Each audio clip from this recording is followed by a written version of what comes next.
Once upon a time, I was getting ready to take a lunch break at the newspaper company that I worked at.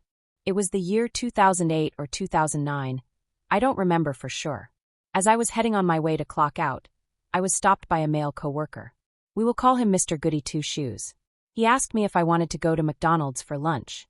I didn't think much of his invitation. He seemed like an okay guy. He didn't run around gossiping and talking loudly with others.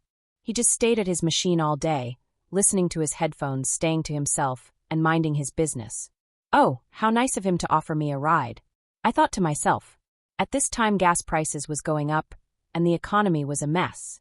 So nice of him to save me gas money. When I was in the Air Force Reserves, I rode places with men all the time. Mostly rode with a man for training reasons. Nobody said anything out of the way. They were focused on the job. So, I didn't think anything of going to lunch with my newspaper coworker. I noticed plenty of coworkers going to lunch together. Anyway, I clocked out and we headed to the guy's car. He had a bling-bling car. Back in those days, a lot of guys liked to put big fancy shiny rims on their ordinary car. I sure wouldn't want a guy who drives a car like this. I thought to myself. I don't want all that attention. Give me someone modest who drives something like a El Camino. Just as I was about to shut my door to the car, another of our male co-workers ran and slid into the back seat behind me. I think this was a two-door car. The other co-worker was a forklift driver and very quiet. Let's just call him Kevin. Kevin also was a goody two shoes. He stayed in his own little world texting all day and minding his own business. When he did talk to people, he talked in a very soft and low voice. Three's Company. I thought to myself. I didn't know that the other guy was supposed to be joining us at McDonald's. I am not really a big fan of McDonald's but was tired of Subway. I chose to order a fish sandwich.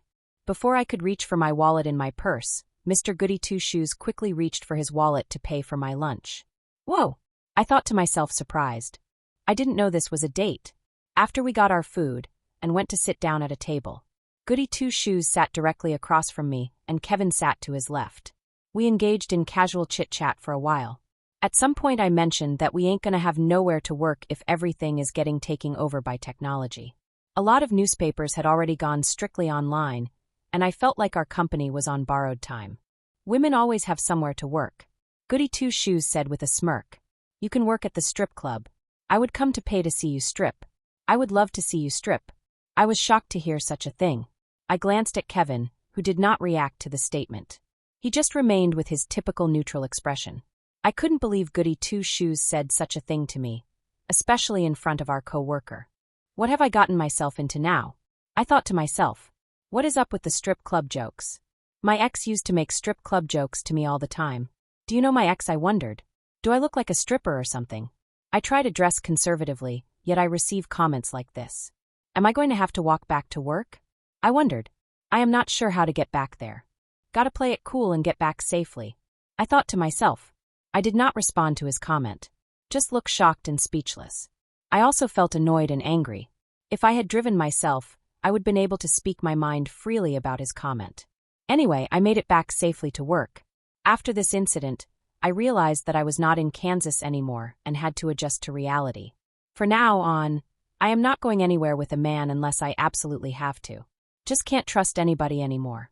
Who would have thought Mr. Goody Two Shoes was over there fantasizing about me giving him a lap dance? So now I know to be suspicious of everybody now. White, black, old, or young, you just can't judge a book by its cover.